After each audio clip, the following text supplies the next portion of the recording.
अध्यक्ष महोदय,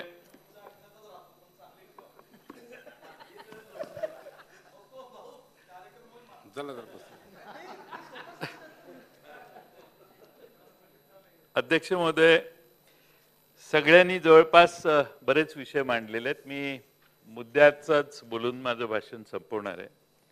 अध्यक्ष महोदय,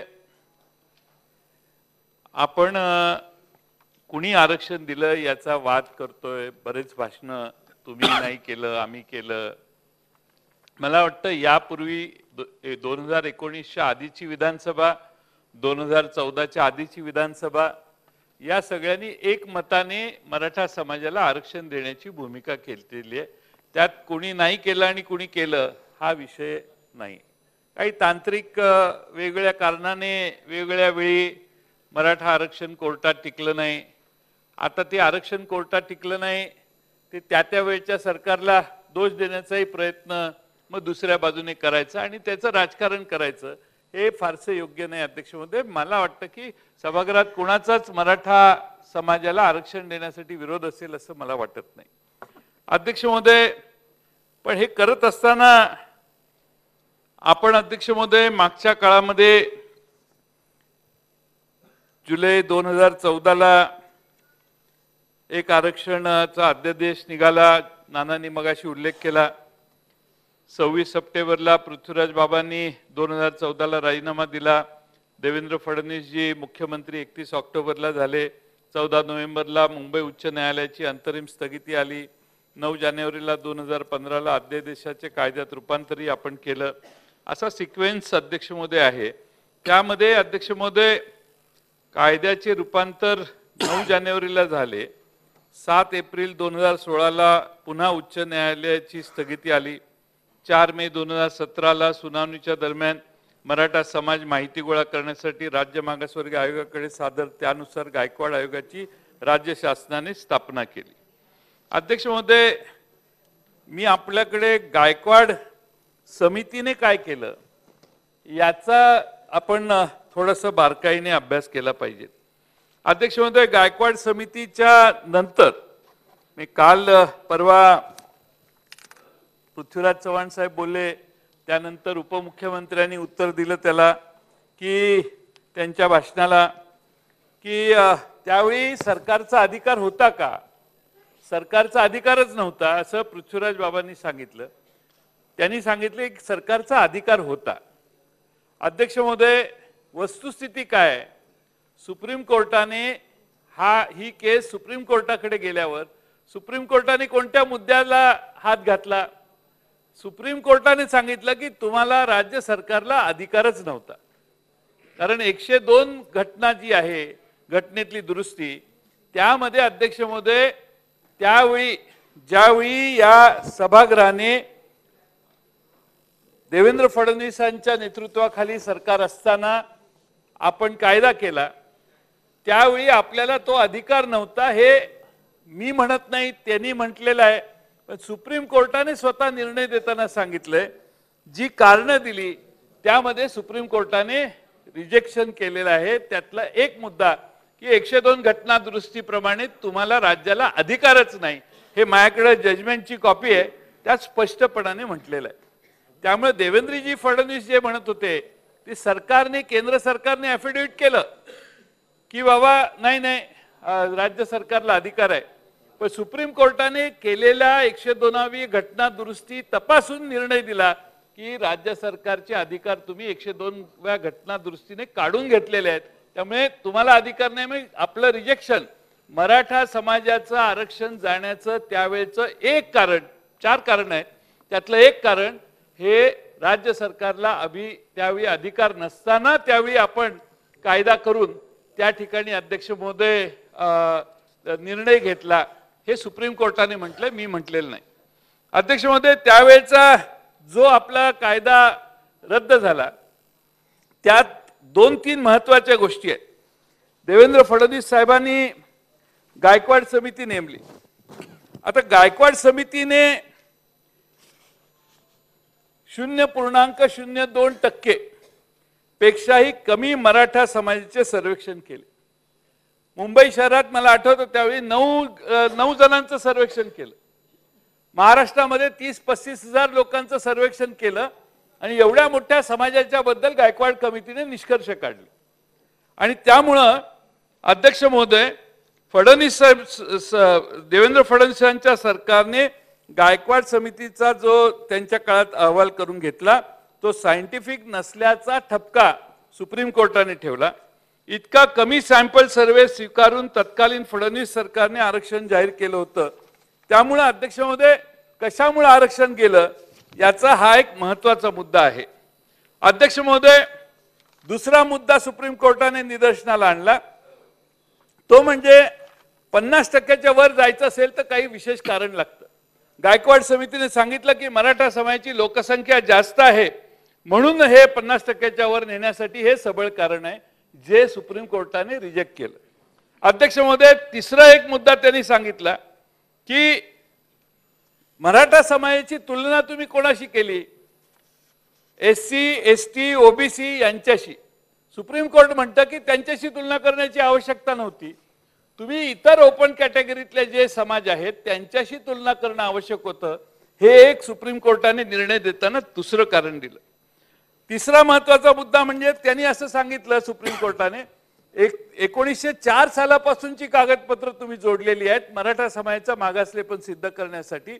आज वस्तुस्थिती काय याच्याविषयी तुम्ही माहिती द्या असं सुप्रीम कोर्टाने त्यावेळी सांगितलेलं आहे. आणि अध्यक्ष महोदय, काही रिपोर्ट त्यापूर्वी मराठा समाज जरा ॲडव्हान्स्ड आहे वगैरे असे काही रिपोर्ट पूर्वी आलेले, ते त्या मुद्द्यांशी गायकवाड समितीने डील केलं नाही असा एक मुद्दा त्यात अध्यक्ष महोदय होता. आणि म्हणून अध्यक्ष महोदय, काही मुद्दे असे होते की सुप्रीम कोर्टाने ते रिजेक्ट केले. अध्यक्ष महोदय, मग हायकोर्टात जे आरक्षण टिकलं ते सरकार बदलल्यावर सुप्रीम कोर्टात गेल्यावर गेलं का, असा एक आर्ग्युमेंट होतं, खाजगीत लोक होतं बोलतात. अध्यक्ष महोदय, आपल्या माहितीसाठी सांगतो की हायकोर्टामध्ये जे वकील होते, मग मुकुल रोहतगी होते, पटवालिया होते, थोरात VA होते आणि अनिल साखरे होते, हीच टीम अध्यक्ष महोदय सुप्रीम कोर्टात देखील आपली होती, दुसरी कुठली नव्हती. याच वकिलांनी त्याच लाईनवर सुप्रीम कोर्टात आपलं मत मांडलं आणि त्याचबरोबर सरकारकडून नव्हतं. अध्यक्ष महोदय, दुसरा मुद्दा, मराठा समाजाने देखील 6 जणांची समन्वय समिती नेमलेली होती वकिलांची, जी कोऑर्डिनेट करत होती. आणि त्या in addition to that Maratha समाजाने स्वतंत्र वकील देखील दिलेले होते. पण अध्यक्ष महोदय, दुर्दैवानं आपल्याला त्यात सुप्रीम कोर्टात शेवटी हायकोर्टाचा निकाल सुप्रीम कोर्टाने कंटिन्यू केला नाही, मान्य झाला नाही. दुर्दैवाने आपलं तेव्हाचं आरक्षण गेलं. पण मी हे मुद्दा यासाठी मांडतोय की अध्यक्ष महोदय, त्याच टीमने दिल्लीत मुंबईत जे मांडलं हायकोर्टात तेच सुप्रीम कोर्टात मांडायचं काम झालं. पण सुप्रीम कोर्टाने 102वी जी घटना दुरुस्ती झाली ते कारण दिलं की तुम्हाला अधिकार नसताना तुम्ही हा कायदा का केला. आणि त्यामुळे अध्यक्ष महोदय, आपण थोडासा सिक्वेन्स बघितला पाहिजे की महाराष्ट्रात आपल्या 11 ऑगस्ट 2018 रोजी केंद्र सरकारने अध्यक्ष महोदय घटना दुरुस्ती केली. एखाद्या जातीला मागास ठरवण्याचे अधिकार राज्य सरकारकडून काढून घेण्यात आले आणि ते अधिकार केंद्र सरकारने स्वतःकडे दिले. त्याचं बिल आहे, त्याचा आता वाचून मी वेळ घेत नाही, वेळ कमी आहे. अध्यक्ष महोदय, 5 मे 2021 सर्वोच्च न्यायालयाने मराठा समाजाचे आरक्षण रद्द केले. फडणवीस सरकारच्या काळातील गायकवाड समितीचा अहवाल, मग इंदिरा साहनी खटल्यातील आरक्षणाच्या 50% मर्यादा ओलांडणे, केंद्र सरकारच्या 102व्या घटना दुरुस्तीमुळे राज्याला अधिकार नसणे, ही 2-3 प्रमुख कारणामुळे आपलं आरक्षण गेलं. आता अध्यक्ष महोदय, आम्ही असं म्हणत नाही की देवेंद्र फडणवीसांच्या सरकारच्या काळात ते आरक्षण गेलं, असं एकमेकाच्या बद्दल भांडण्याची गरज नाही. कारण सुप्रीम कोर्टाच्या काळात जे त्यांनी देवेंद्र फडणवीसांच्या काळात जे झालं त्याची छाननी तिथं सुप्रीम कोर्टात झाली. पण अध्यक्ष महोदय, आपल्या सगळ्यांचा सभागृहाचा प्रयत्न होता मराठा समाजाला आरक्षण दिलं पाहिजे. अध्यक्ष महोदय, माझं ऑब्जेक्शन एकच आहे की 5 मे 2021 आपल्याला अधिकार नाही म्हणून ते आरक्षण गेलं. 19 ऑगस्ट 2021 केंद्र सरकारने परत घटना दुरुस्ती केली आणि हे अधिकार आपल्याला दिले. बरं, ते अधिकार देताना रिट्रोस्पेक्टिव्ह इफेक्टने जर केंद्र सरकारने दिले असते तर आपलं मागचं आरक्षण टिकलं असतं. पण अध्यक्ष महोदय, 105वी घटना दुरुस्ती 102वी घटना दुरुस्ती झाली.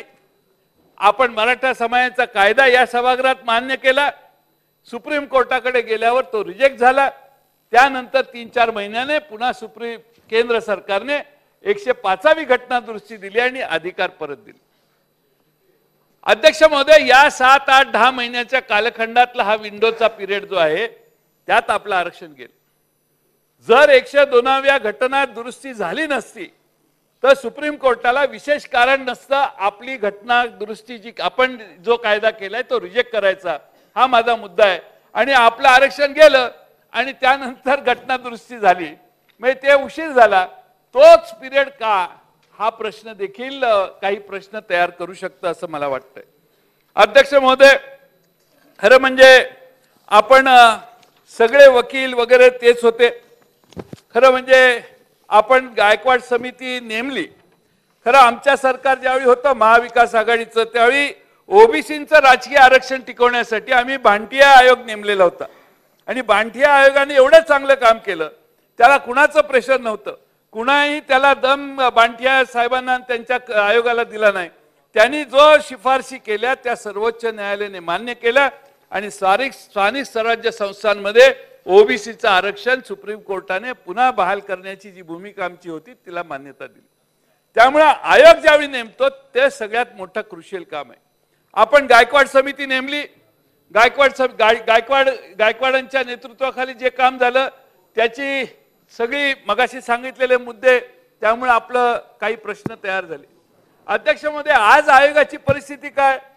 आज अध्यक्ष महोदय आपल्या आयोगाच्या 2 सदस्यांनी राजीनामा दिला. ते म्हणतात की मला आमच्यावर प्रेशर आलं त्यामुळं आम्ही राजीनामा दिला.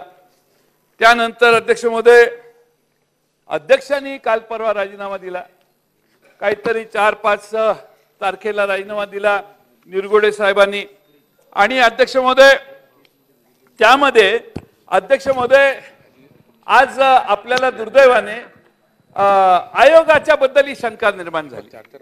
आणि हे का मी सांगतोय तर आयोग अध्यक्ष आणि सदस्य यांनी जर राजीनामे दिले, उद्या तुम्ही नवीन माणसं आता कोणीतरी नेमलाय, त्यांनी सगळ्यांनी मिळून आपल्याला सोयीचा अहवाल दिला तरी सुप्रीम कोर्टात कोणीतरी जाणार आणि तिथं सांगणार की हे बघा हे प्रेशर करत होते या आयोगाला, या 2 सदस्यांनी अध्यक्षांनी राजीनामा दिला, त्यानंतर त्यांनी सोयीची माणसं आणली आणि हा अहवाल तसा आणलेला आहे. जरा 2 मिनिटं साहेब. त्यामुळे अध्यक्ष महोदय हे फार धोकादायक आहे. खरं म्हणजे सन्माननीय मुख्यमंत्र्यांनी आयोगाच्या अध्यक्षांना आणि सदस्यांना समजावून सांगायला पाहिजे होतं. कोणालाही कुठल्याही मंत्र्याला त्यांच्यावर दबाव करू नका म्हणून सूचित करायला पाहिजे होतं. आणि आयोगाला पूर्णपणाने संरक्षण देऊन त्यांच्याकडून काम करून घेणं आवश्यक होतं. आता बाहेर बातम्या गेल्या, वर्तमानपत्रात त्यांनी बाहेर स्टेटमेंट दिले की आमच्यावर प्रेशर होतं म्हणून आम्हाला हे काम करायचंच नाही म्हणून माणसं पद सोडून जायला लागली. हे अध्यक्ष महोदय फार गंभीर आहे. आज आपण कायदा करूच, काही प्रॉब्लेम नाही, आमचा तर सगळ्यांचाच पाठिंबा असेल. तुम्ही जे सरकार मांडाल मराठ्यांचे आरक्षण देण्यासाठी त्याला आमचा सगळ्यांचा पाठिंबा आहे. पण त्याचबरोबर ही जी मागचा इतिहास आहे हे सगळं हायकोर्टात आणि सुप्रीम कोर्टात मांडण्याचं काही काम काही लोक करतायत. खरं म्हणजे मराठ्यांच्या आरक्षणाला विरोध करणाऱ्यांचे वकील कोण आहेत, अर्ज कुणाचे आहेत, ह्याची खरं म्हणजे कारण मीमांसा किंवा तपासणी केली पाहिजे. कोण लोक जातात मराठा आरक्षण मिळालं की विरोधात, त्या वकील मोठे मोठे कसे उभे राहतात, त्यांना कोण फंडिंग करतं, कोण त्यांना अर्थपुरवठा करतं, 10-10, 20-20 लाख रुपयाची फी एकेका वकिलाची देण्यासाठी कोण त्यांच्या मागे आहे. आणि मग अशा चर्चा सुरू झाल्या की मग त्यातनं काही शंका तयार होतात. आणि म्हणून अध्यक्ष महोदय माझी आपणाला विनंती आहे की आपण याकडे गांभीर्याने बघितलं पाहिजे, आयोगाचं काम व्यवस्थित झालं पाहिजे. तिसरा महत्वाचा भाग आहे म्हणजे अध्यक्ष महोदय आपण जात धर्म पक्ष सगळा अभिनिवेश दूर ठेवून आता काम करण्याची गरज आहे. आपण खरं म्हणजे महाराष्ट्र हा मगाशी सांगितलं त्याचं रिपिटेशन करत नाही, हा सर्व जाती धर्मांना बरोबर घेऊन जाणारं राज्य आहे. या राज्यामध्ये कधी जाती जातींमध्ये भेद नव्हते, एकमेकाचा द्वेष नव्हता. आता काय झालेलं आहे, आरक्षणामुळं प्रत्येक जात दुसऱ्या जातीचा द्वेष करते का काय असं वातावरण तयार केलंय. नानांनी मगाशी बरोबर सांगितलं. की लोक आता एकमेकाला त्या सोशल मीडियामध्ये एवढ्या शिव्या एकमेकाला द्यायचं चालू आहे. हे काय चांगलं नाहीये. आपण महाराष्ट्र कुठं नेऊन ठेवलेला आहे हे आपण सगळ्यांनी म्हणून एकदा विचार केला पाहिजे. महाराष्ट्रातल्या सामान्य माणसांची, तरुण मुलांची मनं प्रत्येक जातीमध्ये एवढं अंतर पडायला लागले अध्यक्ष महोदय, की दुर्दैवाने आपली सगळी विण उसवलेली आहे. आपल्या सामाजिक सोशल फॅब्रिक जे आपलं आहे ते सगळं उसवलेलं आहे असं आता वाटायला लागले. आणि म्हणून माझी अध्यक्ष महोदय भूमिका आहे की खरं म्हणजे आता ओबीसी आणि मराठा, आता राज्याच्या मंत्रिमंडळातले मंत्री जिथं उभं राहून सांगतात की ओबीसींच्यावर अन्याय, ओबीसींना निधी दिला जात नाही, ओबीसींच्या अमक्या संस्थेला पैसे मिळाले नाहीत, तमक्या संस्थेला पैसे मिळाले नाहीत, याला मिळाले नाहीत. आज दुर्दैवाने महाराष्ट्र सरकारमधल्या मंत्र्यांचं भाषण आहे, आमचं नाही आहे. तुम्ही सगळे ओबीसींवर अन्याय करताय असं त्या भाषणाचा अर्थ होतोय. सध्याचं सरकार ओबीसींच्यावर अन्याय करतंय, ओबीसींना निधी देत नाही, ओबीसींना बाजूला ढकलतंय, ओबीसींच्यावर सतत अन्याय चालू आहे या सरकारचा, असं मंत्री महोदयांच्या भाषणातून महाराष्ट्राला कळलं. आणि म्हणून भले त्यांचं काही कारण असेल, काही आग्रह असेल, पण ज्या ठिकाणी बीडला दंगल झाली, अध्यक्ष महोदय असा प्रसंग कधी आयुष्यात कुणावर येऊ नये.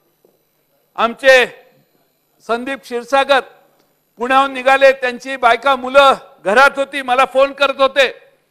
मी डीएसपीला फोन केले, 8-9 वेळा फोन केले, त्या बाबाने काही फोन घेतला नाही. आयजीने 2 वेळा फोन घेतला, आयजीने खाली निरोप पाठवले आणि तोपर्यंत संदीप क्षीरसागरांचं घर जळायला लागलेलं होतं. अध्यक्ष होते आमच्या पक्षाचा राष्ट्रवादी काँग्रेसचा ऑफिसही तिथं जाळण्याचा कार्यक्रम झाला.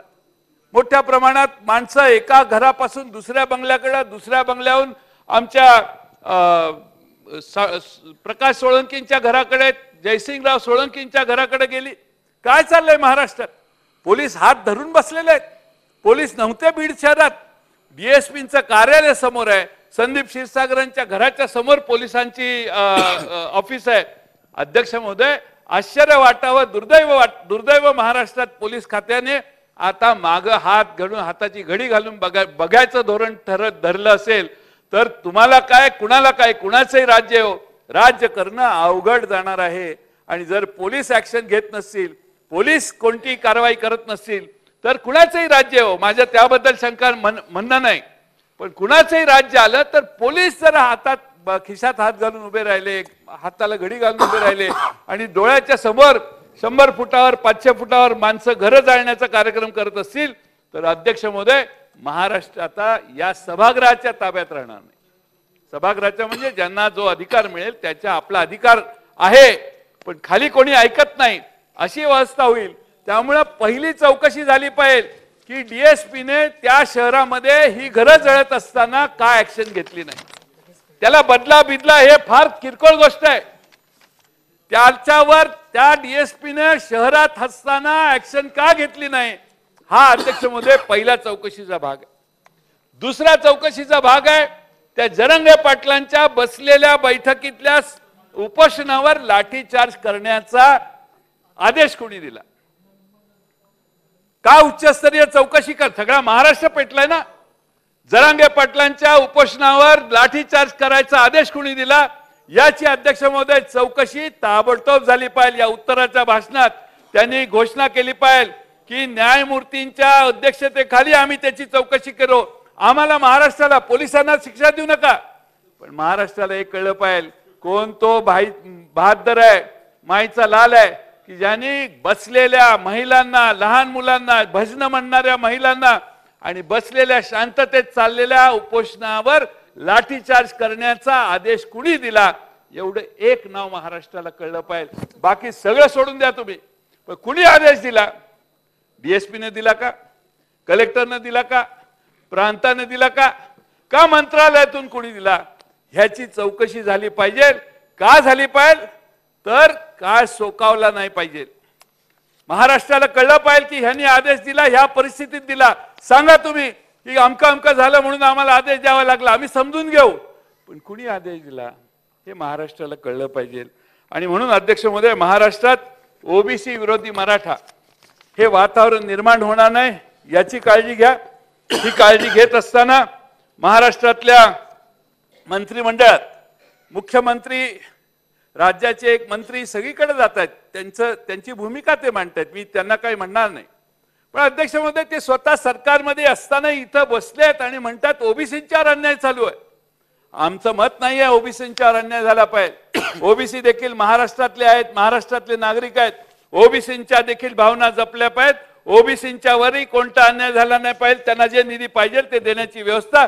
आमचं तर मागणी आहे की जे आमचे मंत्री महोदयांनी भाषण केलं, भुजबळ साहेबांनी, त्यांना काय पाहिजे ते त्यांनी मंत्रिमंडळात मांडावं. त्यांचं जे म्हणणं आहे ते मुख्यमंत्र्यांना मान्य असेल तर सरकारचा ठराव करावा. हे अधिवेशन संपायच्या आधी आम्हाला सांगावं, काही अडचण नाही. पण अध्यक्ष महोदय, महाराष्ट्रात जाऊन आता इथनं पुढे भाषण कुणीच करू नये अशी माझी विनंती आहे. शेवटी आंदोलन करणारा सत्तेत नाही, त्याचं ते काय करत असेल ते ऐकायचं आपण. शेवटी सहनशक्ती हाच मार्ग असतो सत्तेत बसणाऱ्या माणसाला, की ज्याने त्याच्या बद्दलची मतं मिनिमम डॅमेज होऊ शकतात. माझी विनंती आहे की अध्यक्ष महोदय, सध्या माझी माननीय मुख्यमंत्र्यांनी संबंधितांना हे सांगण्याचं काम करावं. अध्यक्ष महोदय, आणखी एक मागणी, जात न्याय जनगणना ही का नाही करत? एकदा कळू दे महाराष्ट्राला कुणाचे किती आहेत, कुठल्या समाजाचे किती आहेत. एकदा कळलं की बराचसा विषय संपेल. त्यामुळे आमची मागणी आहे, जात न्याय जनगणना करा. जात न्याय जनगणना करत असताना महाराष्ट्रातल्या सगळ्या जनतेला न्याय मिळेल. आज सत्तेत बसणाऱ्या लोकांचा कदाचित जात न्याय जनगणना करण्यासाठी विरोध असेल.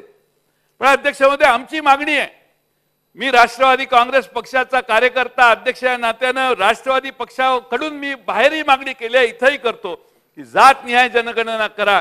महाराष्ट्रातल्या सगळ्या लहान लहान जातींना त्यांची लोकसंख्या किती आहे एकदा कळू द्या.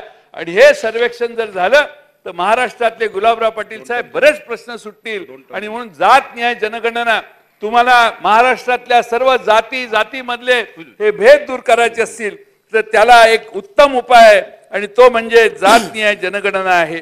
मी खरं म्हणजे मुख्यमंत्री महोदयांना याच्यावर पत्र लिहिलेलं आहे, पण त्यांचं काही आम्हाला उत्तर अजून आलेलं नाही जात न्याय जनगणना करण्याचं. अध्यक्ष महोदय, शेवटचे दोनच मुद्दे आहेत जे थोडक्यात मी मांडणार आहे. आपल्या महाराष्ट्रामध्ये धनगर समाजाच्या आरक्षणाचा मुद्दा आहे. नरेंद्र मोदी साहेब आले, सोलापुरात भाषण केलं. मोदी साहेबांनी त्यावेळी धनगर समाजाला आरक्षण देण्याचं आश्वासन पूर्ण दिलं. त्याचं दशक आता पूर्ण होत आलं. दशक पूर्ण होतं या लोकसभेच्या वेळी. 10 वर्ष मोदी साहेबांनी जे या महाराष्ट्रातल्या धनगर समाजाला आश्वासन दिलं ते आजही पूर्ण झालेलं नाही. अध्यक्ष महोदय, खरं म्हणजे पहिल्या कॅबिनेटला देवेंद्र फडणवीस साहेबांनी बारामतीला जाऊन सांगितलेलं पहिल्या कॅबिनेटला देतो, ती पहिली कॅबिनेटही अजून झाली नाही.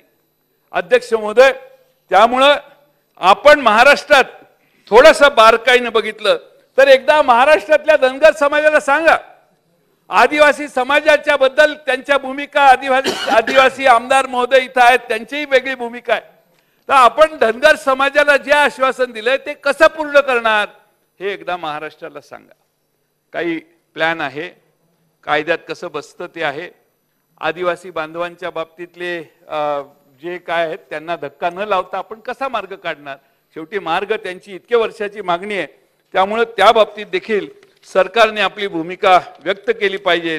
2015च्या पावसाळी अधिवेशनात तत्कालीन मुख्यमंत्र्यांनी धनगर व धनगड एक आहेत किंवा कसे याबाबत आदिवासी संशोधन व प्रशिक्षण संस्था पुणे आणि Tata institute of social science Mumbai या स्वायत्त संस्थेकडून संशोधन अहवाल प्राप्त करून घेण्यात येणार असं आश्वासन दिलं. 31 ऑगस्ट 2018ला हा अहवाल आला. कुठे आहे तो अहवाल? शेवट संपत आला. कुठे आहे तो अहवाल अध्यक्ष महोदय? त्या तत्कालीन मंत्र्यांच्या मुख्यमंत्र्यांच्याकडे तो अहवाल सादर केला या इन्स्टिट्यूटने. मग तो अहवाल जाहीर का होत नाही? महाराष्ट्राला कळू दे ना त्या अहवालात काय. शेवटी सरकारने पैसे खर्च करून केले, ती कोणाची पर्सनल प्रॉपर्टी नाही, ती सरकारची प्रॉपर्टी आहे, महाराष्ट्रातल्या जनतेची प्रॉपर्टी आहे. तो अहवाल देखील महाराष्ट्राच्या समोर आणला पाहिजे. आणि म्हणून अध्यक्ष महोदय, मी या ठिकाणी आपण जातीत किती फरक करायला लागलोय. आता मी असं ऐकलं की शेड्यूल कास्टमध्ये ABCDEF करायचं चाललंय. अध्यक्ष महोदय, हे सगळं करायला लागलो तर भांडणं, वादावादी, संघर्ष हे करतील. म्हणून मी म्हणतोय जात न्याय जनगणना करा. जात न्याय जनगणना करा, सगळ्यावर उत्तर निघेल. ते करायच्या ऐवजी आपण शेड्यूल कास्टमध्ये वर्गीकरण करायला लागलो तर आणखी नवे प्रश्न तयार होतील. आणि त्यामुळं सगळ्यांना, अगदी मातंग समाजाची लोकसंख्या किती आहे, बौद्ध समाजाची लोकसंख्या किती आहे, चर्मकार समाजाची लोकसंख्या किती आहे, कळू दे ना एकदा. सगळे आपल्याला मोजायला, म्हणून सगळ्यावर उत्तर आहे. म्हणजे विलासराव देशमुख साहेबांचं एक भाषण प्रसिद्ध आहे, मी ते काय उल्लेख करत नाही, पण त्यांनी सांगितलं हे जाती जातीत आता तणाव निर्माण होतील, त्यामुळे त्यांनी एक वेगळा मार्ग दाखवलेला सांगितलेला ते भाषणात आहे, मी ते इथं सांगणार नाही. त्यामुळे अध्यक्षमध्ये जातनिहाय जनगणना करूया. जातनिहाय जनगणना करणं हे छोट्या छोट्या महाराष्ट्रातल्या समाजाला, मी महाराष्ट्राचा नागरिक आहे आणि महाराष्ट्राच्या सरकारने मला दिलासा दिलाय हे सांगण्यासाठी आपल्याला त्याची उपयोगिकता आहे. आणि म्हणून मी सरतेशेवटी राज्यात जातनिहाय जनगणना करावी, मराठा समाजाला घटनेच्या चौकटीत टिकणारं आरक्षण द्यावं. माझी एक शेवटची विनंती करून मी भाषण संपवतो. माझी विनंती अध्यक्ष म्हणतो, मराठा समाजाला आता लोकसभा जवळ आली, त्यानंतर विधानसभा आहे, आपण काहीतरी कायदा करू. कायदा करून झाल्यावर सगळ्या मराठा समाजाला वाटेल की आता सगळं टिकणारं आरक्षण, आता टिकणारं आरक्षण हे 2-3 वेळा आपण हायकोर्टातून मागो आलोय. कुणाचं सरकार मला माहित नाही, म्हणजे त्याचा दोष कुणाचाच नाहीये, पण यावेळी देणारं आरक्षण पूर्ण विचारांती गडबड न करता योग्य पद्धतीने देऊ की जे सगळ्या कोर्टात टिकेल. सगळीकडे आता आपल्याला अधिकार आला, 105वी घटना दुरुस्ती आपल्याला सभागृहाला अधिकार आहे, आपल्याला मागासलेल्या समाजाला मागासले पण ठरवणं आणि त्या बाबतीत तो आपला अधिकार आहे. आणि म्हणून आता जे करू ते शांतपणे शांत चित्ताने करा.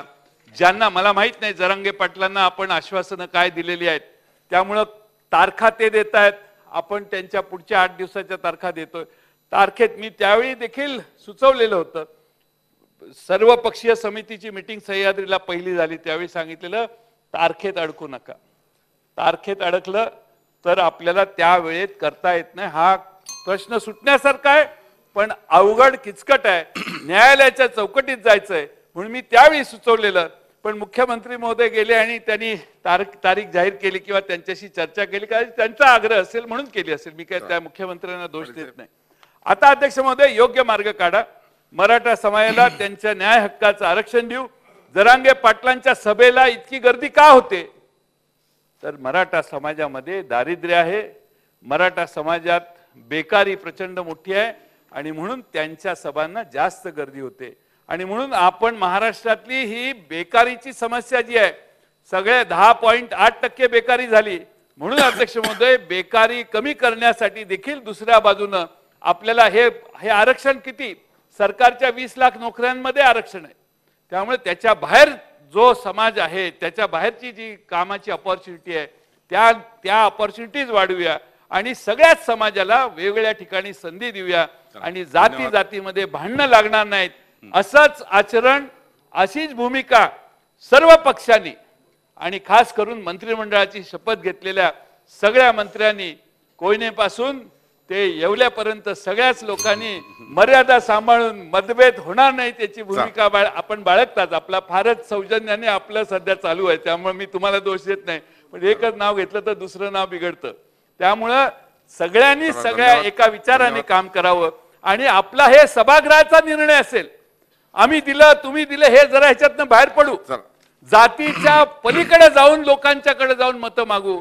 जातींचे मतं मिळवण्याचं जे म्हणजे लोकांच्या भावनांशी खेळून मतं मागण्याचं आणि मतं मिळवण्याचं काम कुठल्या या बाजूने करू नये त्या बाजूने करू नये. एकदा मराठ्यांचं आरक्षण देणं आणि इतर समाज, धनगर आणि इतर समाज, लिंगायत समाज, मुस्लिम समाजाचं हे सगळे आरक्षणाचे प्रश्न शांतपणाने सोडवावेत अशी मागणी करतो आणि या प्रस्तावाला पाठिंबा देऊन माझे 2 शब्द पूर्ण करतो.